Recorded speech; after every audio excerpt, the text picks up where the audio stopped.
Hi students, कैसे हैं आप? आशा करते सब अच्छे ही होंगे। आज हम आपके लिए जो है पोएम लेकर के आए हैं। इस हमारी जो इंग्लिश की प्लेलिस्ट है रीडर वाली, तो हालांकि वहाँ पे हमने सारे क्वेश्चन वगैरह भी अपलोड किए हुए हैं। पूरे टॉपिक हमारे प्रोज के 8 टॉपिक कंप्लीट हैं। सप्लीमेंट्री टॉपिक 6 कंप्लीट हैं विद क्वेश्चन आंसर। वहाँ पे आप समरी भी पाएंगे, क्वेश्चन आंसर भी पाएंगे, प्रत्येक का हिंदी अर्थ भी मैंने समझाया हुआ है। और आज उसी सीरीज में हम लेके आए हुए हैं पोएम। यहाँ पे इसी प्लेलिस्ट में आप हमारी पांचों पोएम, जो हमारी इंग्लिश में 12th में 5 पोएम है, पांचों पोएम आप उसी सीरीज से पाएंगे। जहाँ पे हमारे पास पहले हम हिंदी अर्थ आपको समझाएंगे और हिंदी अर्थ समझाने के बाद जो है उसमें क्वेश्चन आंसर हम करेंगे। तो यहाँ पे जो है ये राइटर इसके हैं कमला दास। कमला दास जी इसकी राइटर है, लेखिका है। हालांकि ये एक लड़की है और इन्हीं के ऊपर इन्होंने अपनी माँ के ऊपर जो है पोएम बनाई हुई थी। तो ये क्या होता है कि कमला दास जी जो है अपने माता पिता के घर से पेरेंटल हाउस से जो है कोचीन जा रही थी। तो वहीं पर रास्ते में इन्होंने अपनी माँ को देखा। तो इनकी माँ जो है बहुत ही बूढ़ी हो चुकी है। माई मदर है 66 लव में 66 वर्ष की अवस्था में थी। हालांकि जितनी उनकी एज थी वो उससे कई गुना अधिक भी बूढ़ी लग रही थी। दूसरी बात क्या थी कि वो इनकी माँ जो है गाड़ी में साइड में बैठी हुई थी, ये ड्राइविंग कर रही थी कमला दास जी। तो इन्होंने देख रही थी इनकी माँ जो थी वो डॉजिंग कर रही थी। डॉजिंग का मतलब झपकी ले रही थी। उनका मुंह खुला हुआ था, झपकी ले रही थी। वो बताती कि इनका मेरी माँ का चेहरा एक लाश के समान दिख रहा था, पीला दिख रहा था, बिल्कुल लाइक ए कॉप्स माने लाश होता है। लेकिन वो बहुत ही उनकी उम्र ज़्यादा थी और ये जा रही थी कहीं जॉब के लिए या पढ़ाई के लिए, कुछ भी जा रही थी। तो इन्हें लग रहा था कि मैं वापस जो है अपनी माँ को जब तक लौट के आऊँगी तब तक शायद मेरी माँ जिंदा नहीं बचेगी, मर जाएंगी। इतने दिन तक मेरी माँ नहीं चलने वाली, लास्ट स्टेज है। और इसीलिए वो उनको अलविदा तो करती है, लेकिन उन्हें इस दुख से एक फैमिली रेस से कि पता नहीं मैं दोबारा अपनी माँ से मिल पाऊंगी या नहीं। तो ये हमारी पोएम है, देखिएगा, इसको हम बेहतर समझते हैं। तो स्टार्टिंग हमारी है। आप इसके माध्यम से आप जो है इस वीडियो के माध्यम से आप संपूर्ण पोएम का हिंदी अर्थ भी देखेंगे। हर स्टेंजा के क्वेश्चन आंसर जो हमारे पेपर में आ जाते हैं वो क्वेश्चन आंसर भी मैं इसी पोएम के माध्यम से करवाऊंगा, ठीक है। तो यहाँ पे क्या है कि माई मदर 866, पोएम का नाम क्या है, माई मदर 866। यहाँ पे आप सेंट्रल आइडिया भी पाएंगे इन्हीं स्टेंजा के माध्यम से। आप लास्ट में सेंट्रल आइडिया भी मैं आपको दिखाऊंगा। मैंने कहा ही मैं टोटल जो भी टॉपिक ओवर करूंगा पूरा कंप्लीट करूंगा। प्रोज में मैंने जो भी टॉपिक कंप्लीट किया है तो प्रत्येक का विद लॉन्ग आंसर तक आपको सिखाया हुआ है, ठीक है। तो देखिए जरा इसमें क्या होता है। तो बहुत ही बढ़िया कहानी है। इसकी रिटर्न वाई है कमला दास जी जो है इसकी लेखिका है। कमला दास जी इसके राइटर हैं और ये रही कमला दास, ठीक है। तो क्या होता है जरा एक बार देखिएगा। Driving from my parents home, अपने माता पिता के, पेरेंट्स होम माने होता है माता पिता के घर से, अर्थात अपने पैतृक आवास से, अपने पैतृक आवास से ड्राइविंग करते हुए टू कोचीन। कहाँ जा रही थी? लास्ट फ्राइडे मॉर्निंग, पिछले शुक्रवार की सुबह को जब कमला दास जी अपने माता पिता के घर से कोचीन के लिए ड्राइविंग करती हुई जा रही थी। आई सा माई मदर, तो वो कहती है कि मैंने अपनी माँ को देखा। बिसाइड्स मी डोज ओपनड माउथ, जो मेरे पास बैठी हुई थी और जो इनका मुंह जो था खुला हुआ था, इनका मुंह खुला हुआ था। डोज मीन्स झपकी लेना, और ये झपकी ले रही थी। मेरी माँ पास में बैठी झपकी ले रही थी। उनका चेहरा जो है फेस आधा खुला हुआ था। Her face was ashen like that of corpse. Corpse माने होता है लास्ट। मैंने बहुत कुछ इसमें जो है आपके लिए बदलाव किया हुआ है। जो कठिन मीनिंग है उसके हिंदी अर्थ भी दिए हुए हैं जो आप हर जगह नहीं पाएंगे। तो कैसा था उनका चेहरा? एसन माने होता है एक कैसे सब के समान, बिल्कुल एसन लाइक यानी पीला था। उनका चेहरा एक लाश के समान पीला पड़ गया था या बेरंग हो गया था, ठीक है। तो देखिए क्वेश्चन आंसर हमारे क्या है। From where was the poet driving and where. दो कभी भी आप कोई भी क्वेश्चन आंसर करेंगे तो आप हमेशा याद रखिएगा जो क्वेश्चन होता है हमारे पास, हम क्वेश्चन से ही आंसर बनाते हैं। उसी क्वेश्चन से हम आंसर बना लिया करते हैं। बहुत सरल तरीका होता है, बस मैं यही आपको सिखाने जा रहा हूँ। तो जैसे मेरे पास क्वेश्चन है from where was the poet driving and where, तो कभी कहाँ के लिए, फ्रॉम वेयर कहाँ से यात्रा ड्राइविंग कर रही थी और कहाँ के लिए कर रही थी। तो मैंने अभी बताया था कैसे लिखेंगे, द पोएट, कैसे पहला आंसर आप करेंगे, द पोएट वाज ड्राइविंग। अब कहाँ कर रही थी? From his parents side, driving to, कहाँ के लिए जा रही थी? Cochin, Cochin from her parents house या होम। अब कब कर रही थी? वैन भी लिखा हुआ है, वैन। तो लास्ट फ्राइडे मॉर्निंग, मॉर्निंग। बताइए पहले का आंसर, पहला क्वेश्चन है from where the poet was driving and when. तो माता जी जो है कि वो कभी जो है कहाँ से, तो फ्रॉम पेरेंट्स होम से कहाँ जा रही थी, कोचीन एयरपोर्ट जा रही थी, कब जा रही थी, लास्ट फ्राइडे मॉर्निंग। चाहे अगर जो बच्चे कमजोर हैं अपने आप क्वेश्चन दे रहे, हमने तो यहाँ से बनाया हुआ है द पोएट, और बाज को वहाँ से उठाया यहाँ पे लगा दिया पोएट, बाज फिल्म में लगाया ड्राइविंग।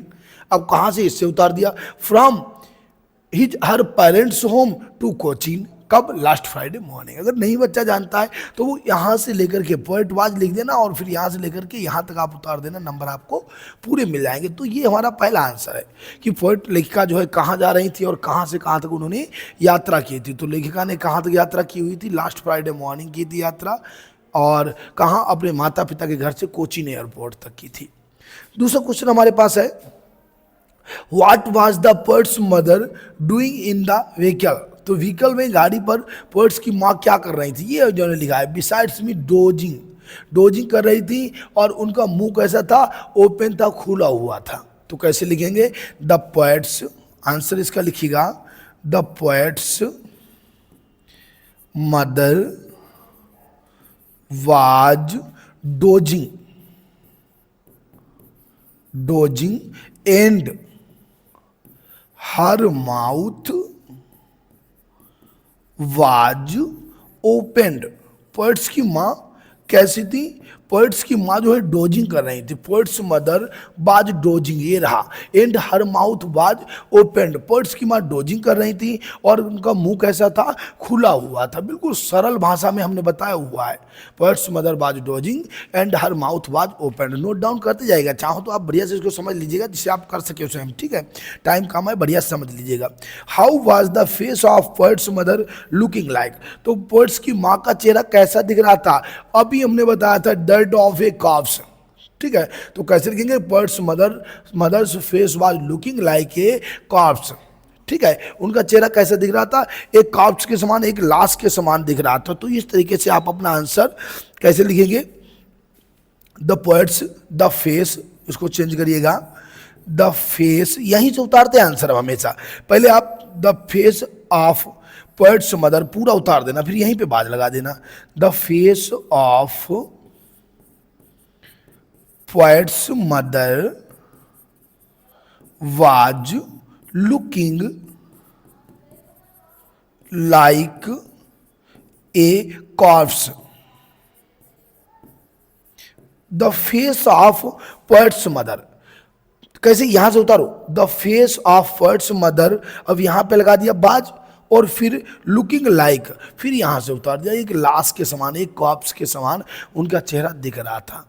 चाहे तो एक पॉइंट और बढ़ा सकते हैं, her face was pale, her face was looking pale, उनका चेहरा पीला दिख रहा था, या लाइक एस, ठीक है, एक राख के समान पीला दिख रहा था, ठीक है। नेक्स्ट क्वेश्चन हमारे पास है, लास्ट है, name of the poem and the poet of these lines. इस लाइन के पोएट कौन है, कमला दास जी है, और नेम ऑफ द पोएम क्या है, माई मदर 866। तो इसके आंसर लिखने का तरीका भी हमारा ऐसा ही होता है कि हम डायरेक्ट पहले क्या लिख देंगे, the name of the poem, फिर इसको ब्लैक पेन से लिखिए ताकि स्पष्ट दिखाई दे। क्या लिखेंगे, माई मदर, ऐसे इन्वर्टेड कॉमा में, माई मदर 866, फिर लिखोगे नई लाइन से, the name of the writer, the name of the poet Kamala Das. क्या नाम हो जाएगा, कमला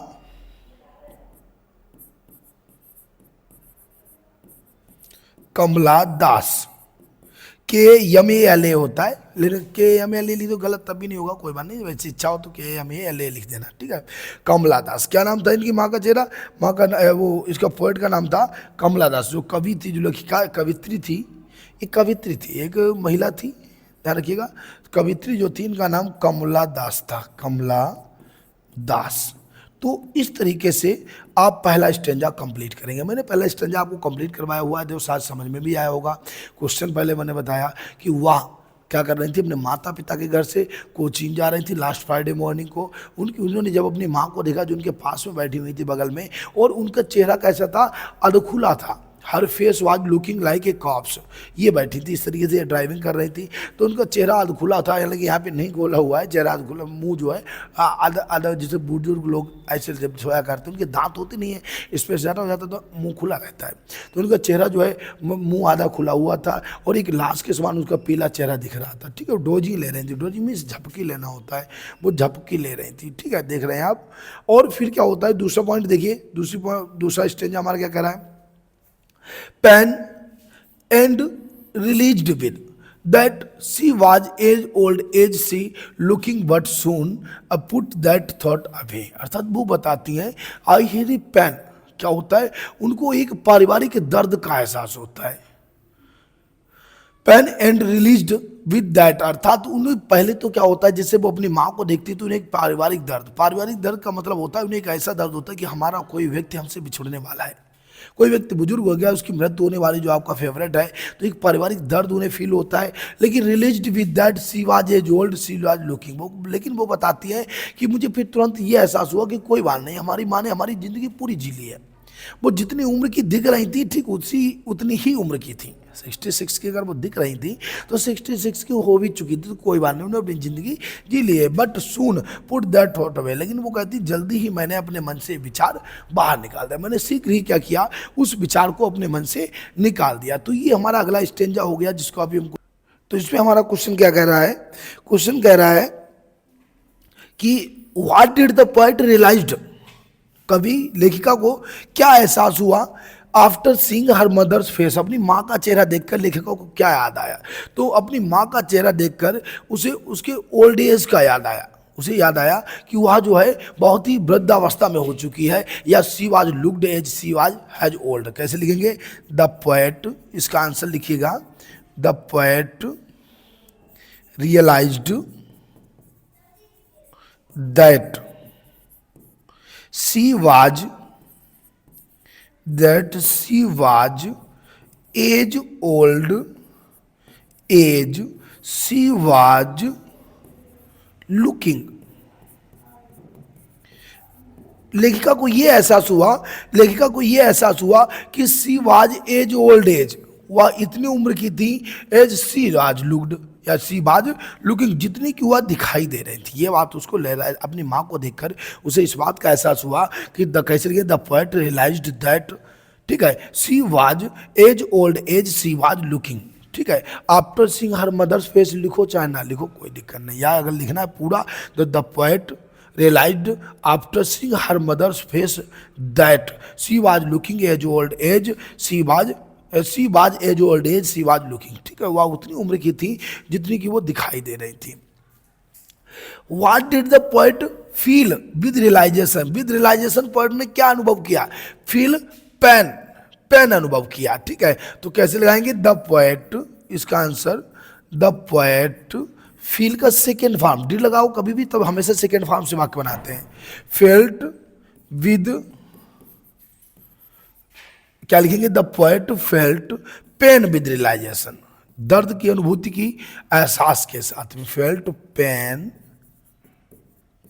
पेन विद, क्या हो जाएगा, with realisation, the poet felt pain with realisation, क्या बनेगा, इसको नोट करिएगा, the poet felt pain with realisation. ठीक है, फिर आगे क्या करते हैं हम लोग, अगला पॉइंट मेरे पास है next, what did the poet put away, अभी मैंने इसका आंसर यहीं पे आपको बताया था, पुट दैट थॉट अवे, क्या लिखेंगे, द पोएट, बस यहीं से उतार देंगे, the poet put that thought, वह आइडिया, अब कौन सा था, तो यहां पे ब्रैकेट में लिख लेना, मदर्स ओल्ड एज, अपनी मां की वृद्धावस्था का, away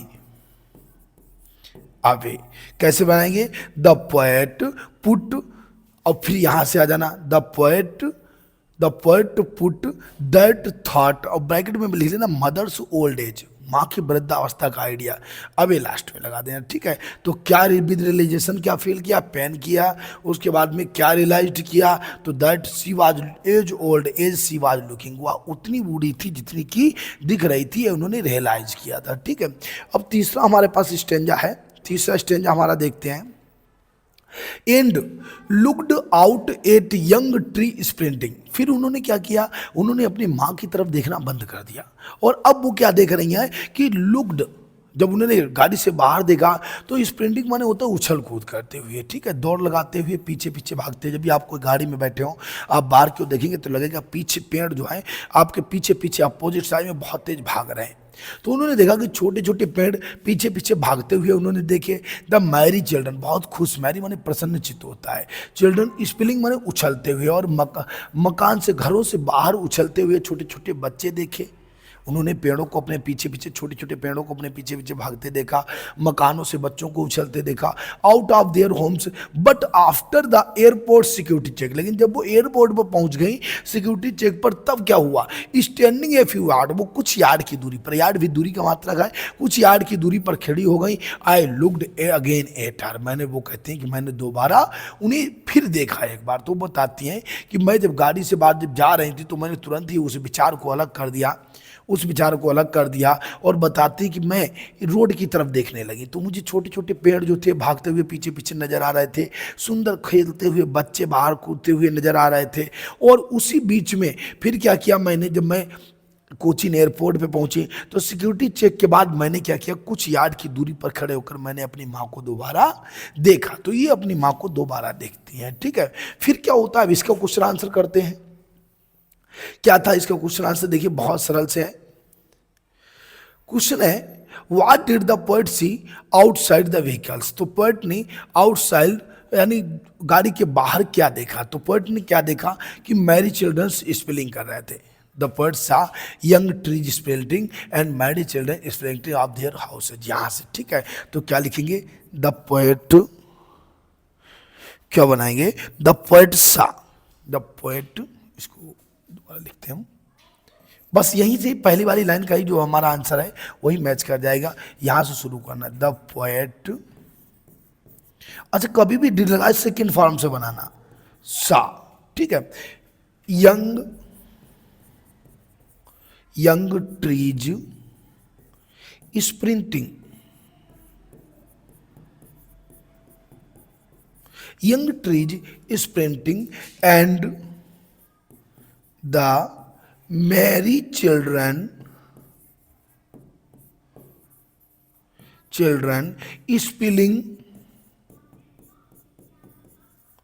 spilling out of their homes। तो राइटर ने क्या देखा, राइटर ने, द पोएट सा, लेखिका ने देखा, कवि ने, कवित्री ने देखा कि Mary children young trees sprinting, यानी छोटी छोटी, ये आपको रटना थोड़ी ना है, आपको यहां से मैचिंग करानी है। ये रहा लुक्ड, लुक्ड मैंने देखा, असम इस देखा, out at young trees sprinting and merry children spilling out of their homes, ठीक है। तो आप चाहेंगे, जो बच्चा नहीं इस तरीके से वाक्य बना सकता है, पहली बात तो यहाँ से जरूर मैच करिएगा, द पोएट और डिड लगा, सेकेंड फॉर्म लगा दो, और फिर यहाँ से उतार दो, young trees sprinting and merry children spilling out of their homes. मैं सरल तरीके से आपको बता रहा हूँ, नहीं पता है तो आप यहाँ से यहाँ तक ये लाइन भी उतार दीजिएगा, ठीक है। बात वही है, नंबर लव में आपको मिल जाएगा। नेक्स्ट है what happened at airport check, तो एयरपोर्ट चेक के बाद क्या घटित हुआ, उन्होंने अपनी माँ के चेहरे को दोबारा देखा।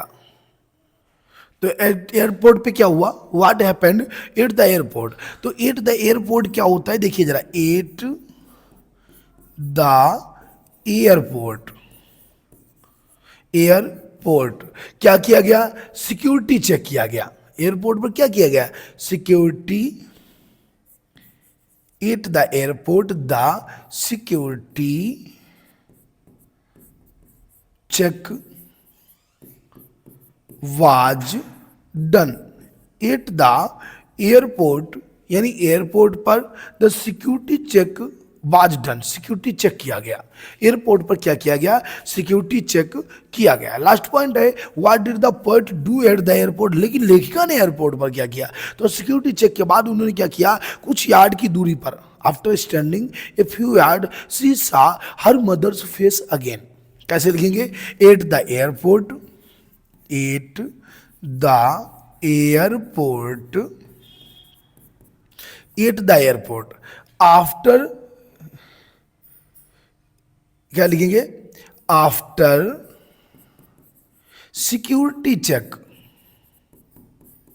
Security check the poet saw her mother, her mother's face again standing, standing at few yards. तो यही किया था। क्या लिखेंगे आप? हालांकि इसका आंसर हमने थोड़ा लेंथी कर दिया, अब इतना भी कर देना। कैसे लगाना कि स्टैंडिंग ए फ्यू यार्ड्स सी, या the writer looked again at her, उसे दोबारा देखा, इतना भी चल जाएगा। लेकिन ये बेस्ट आंसर है आपका, इसमें आंसर में कभी आपका नंबर नहीं कट सकता है। कैसे कि एट द एयरपोर्ट उन्होंने क्या किया, तो हमने क्या बनाया? एट द एयरपोर्ट, यही उतार दिया। हुआ क्या था? After security check, security check हुआ था। उसके बाद क्या हुआ? The poet saw her mother face again, लेखिका ने अपनी माँ का चेहरा दोबारा देखा, और एट फ्यू यार्ड्स, कुछ यार्ड की दूरी पर, माँ का चेहरा जो है कुछ यार्ड की दूरी पर उसने। तो क्या हुआ कि सिक्योरिटी यानी एयरपोर्ट पर क्या होता है कि वो after security check the poet saw her mother's face again standing a few yard. ठीक है, नेक्स्ट स्टेंजा हम देखते हैं। स्टेंजा नंबर 4 हमारा लास्ट स्टेंजा है, इसके बाद हम लोग सेंट्रल आइडिया करेंगे, बस ओवर हो जाएगा हमारा टॉपिक। तो देखिए इसमें क्या है कि इन्होंने बताया when pale as a late winter's moon felt that, ये बताती हैं कि मेरी माँ का चेहरा जो था कैसा था? वेन एंड पेल था। वेन मीन्स फीका पड़ गया था, बिल्कुल फीका था और पीला था। पेल मीन्स पीला होता है, वेन मीन्स फीका होता है। 5 नंबर लिख रखा है, ये 5 नंबर का मीनिंग है। ठीक है, तो वेन पेल, मेरी माँ का चेहरा कैसा था? पीला पड़ चुका था और फीका पड़ गया था। लेट विंटर्स मून, जैसे सर्दियों के मौसम में क्या होता है? चंद्रमा तो निकलता है मगर बहुत ही धुंधला चंद्रमा दिखाई देता है, फीका फीका दिखाई देता है। दैट ओल्ड फैमिली रेज, वो कहती मेरे अंदर वही पारिवारिक पुराना दर्द जो था आज फिर एक बार उफन पड़ा। जैसे मैंने माँ की तरफ देखा तो मुझे फिर वही चीज़, हमारी एक कुछ कीमती चीज़ के खोने का भाई मेरे अंदर फिर जागृत हो गया। सी यू सून अम्मा, मैंने अपनी माँ से कहा सी यू सून अम्मा, अम्मा हम जल्द मिलेंगे। All I did was smile, smile and smile, मेरे पास केवल एक ही चीज़ थी कि मैं अपनी माँ को देखकर केवल मुस्करा सकती थी और मैं केवल मुस्कराती रही। आई लुक्ड अगेन सून अम्मा, मैंने दोबारा अपनी माँ की तरफ देखा और कहा कि माँ हम दोबारा मिलेंगे। तो ये हमारा पोएम था। लास्ट क्या होता है? ये कहती है कि जैसे मैंने माँ की तरफ देखा, मैंने अपनी माँ की तरफ जैसे देखा तो तुरंत ही हमारा पुराना पारिवारिक दर्द जो था वो एक बार फिर उमड़ पड़ा और मैंने अपनी माँ की तरफ जो है हाथ दिलाया, माँ को अलविदा बोला और कहा सी यू सून अम्मा, अम्मा हम दोबारा मिलेंगे। तो ये हमारा लास्ट स्टेंजा इसका था। इसके क्वेश्चन आंसर भी देख लेते हैं, बस हमारा पोएम ओवर हुआ।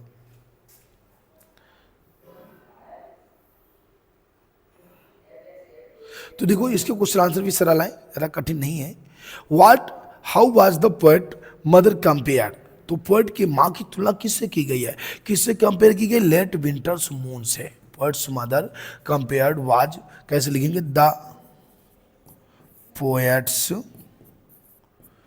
Mother was compared with late winter's moon. Poet के माँ की तुलना किससे की गई? लेट विंटर्स मून से की गई। अर्थात ये रहा पहला स्टेंजा, बेन पेल एज लेट विंटर्स मून, अर्थात पोएट्स मदर के फेस की तुलना किससे की गई? लेट विंटर्स मून से की गई। What did the poet feel, तो पोएट ने क्या फील किया? ओल्ड फैमिली अरेज, ये बताती है felt that old family ache. ठीक है, तो कैसे लिखेंगे? The poet felt, the poet felt the poet felt old familiar age, old familiar age, poet ने ओल्ड फैमिलियर एज को फील किया, वही पुराना पारिवारिक दर्द महसूस किया। पोएट तो उसने क्या किया, ओल्ड फैमिलियर एज को फील किया। ठीक है, नेक्स्ट पॉइंट हमारे पास है, what did the poet do at the time of farewell. तो क्या किया था उन्होंने, केवल अलविदा बोला, and said see you soon Amma, and smiled and smiled. ठीक है, केवल मुस्कुराई और अब यही बोल सकी। तो क्या लिखेंगे, at the time of farewell, farewell the poet sad, कवि ने, कवित्री ने क्या कहा, पोएट ने कहा सी यू सून अम्मा, सी you soon Amma, and she smiled, and smiled dot dot. Poet ने बस यहीं से आप ये इसका आंसर उतार दीजिएगा। लास्ट में क्या लिखेंगे कि she was smiling, smiling and smiling. ठीक है, तो कैसे लिखेंगे, द क्या लिखेंगे, एट लास्ट, यानी at the time of farewell, farewell के समय, अलविदा के समय, विदाई के समय, the poet said see you soon Amma, लेखिका ने कहा कि अम्मा हम फिर मिलेंगे, and she smiled and smiled and smiled, और वह केवल मुस्कराती रही, इसके अलावा उसके पास कोई ऑप्शन नहीं था। हमारे पास लास्ट पॉइंट बचा हुआ है सेंट्रल आइडिया। सेंट्रल आइडिया को हम लोग कंप्लीट कर लेते हैं, बस हमारा पोएम ओवर हुआ। पोएम से इतना ही आता है। सेंट्रल आइडिया में हमेशा याद रखिएगा, आप अक्सर वैसे तो कोशिश करना यही वर्ड्स आप यूज करें, नहीं तो इनमें से कुछ पॉइंट उठा ले, कुछ पॉइंट अपने मिला ले। ये नहीं करना कि आप अपने हिसाब से चाहें जो भी लिख दें, उससे आपको नंबर नहीं मिलेगा, नंबर कट जाएगा। ठीक है, the central idea of the poem is about the poet, poets emotion, अर्थात यह सेंट्रल कविता का केंद्रीय भाव किसमें भरा हुआ है, about the poet's emotional journey as she drives her mother who is 66 years old to the Cochin airport. कैसे लिखेंगे, the central idea is full of the poem is full of the emotional क्या होगा, इमोशनल भावुकता, emotional thoughts या emotional journey, full of the emotional journey when the poet was driving with her mother to Cochin airport. जब poets अपनी माँ के साथ में ड्राइविंग कर रही थी कोचीन एयरपोर्ट के लिए, इतनी कहानी। ठीक है, और हर एज वाज 66 या सी वाज 66 ईयर्स ओल्ड। ठीक है, the poet describes the physically appearance, आज इसमें वर्णन किया गया है, the poet describes her mother's physically appearance. कवि ने इस लाइन में कवित्री ने इस लाइन में अपनी माँ के फिजिकली सिस्टम को, अपीयरेंस को वर्णन किया हुआ है। Who looks like pale and faded almost like a lifeless body, who was looking, या her face was looking like a corpse या पेल लाइफलेस बॉडी।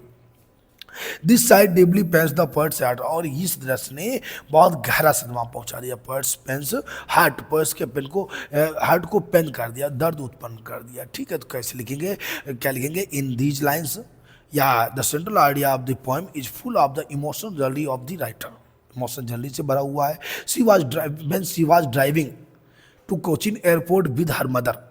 ठीक है, तो she saw her mother's old age, and her mother's face लगा देना। ठीक है, because her mother was looking her mother's face was looking pale like a lifeless body, lifeless body के समान दिख रहा था। She was already 66 years old, वास्तव में 66 वर्ष की हो चुकी थी, और उसके चेहरे ने क्या किया, this sight deeply pains the poet's heart, और इसी साइड ने पोएट के हार्ट को बहुत ही दुख पहुंचा दिया। ठीक है, तो ये इसका सेंट्रल आइडिया होगा। आप अपने हिसाब से कुछ वाक्य इसके चूज करिएगा, कुछ वाक्य अपने बना दीजिएगा, और हमारा सेंट्रल आइडिया कंप्लीट हो जाएगा। तो ये हमारा पहला पोएम हो रहा। इसी तरीके से हम आपको सारे पोएम कंप्लीट करवा देंगे। आप हमारी प्ले लिस्ट के माध्यम से टोटल पढ़ लीजिएगा, एक बार जो है बढ़िया से देख लीजिएगा। और आज के लिए जो है जय हिंद।